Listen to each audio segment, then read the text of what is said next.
কমিশনে ঢুকে জাতির পিতার ছবি নিয়ে অপমান করেছে, এত সাহস কোথা থেকে পায় আমি জিজ্ঞাসা করি।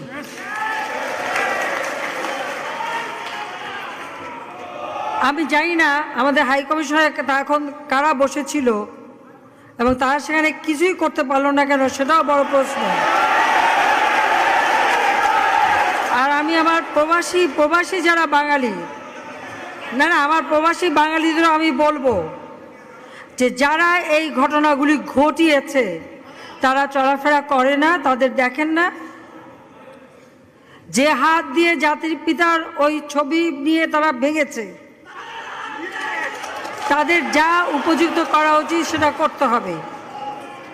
কারণ জাতির পিতার নাম মুছে ফেলার চেষ্টা করা হয়েছিল, তো তারিখ যেহেতু দূরের কথা, ওর বাপ তো চেষ্টা করেছিল এই নাম মুছতে, ওর বাপও চেষ্টা করেছে, মাও চেষ্টা করেছে। তারা কি পেয়েছে নাম মুছতে?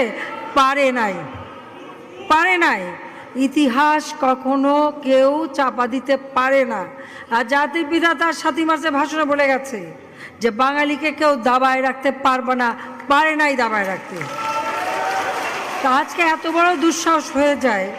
হ্যাঁ, আমি প্রধানমন্ত্রী এসে আমারটা যা করুক ওটা আমি কিছু মনে করি না, কিন্তু যিনি আমাদের জাতির পিতা, যার আইন আছে, সেখানে হাত দেবে এত সাহস কোত্থেকে পেল? তারেক যে ভুলে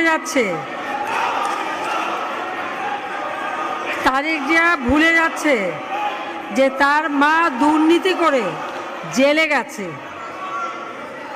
আস্তে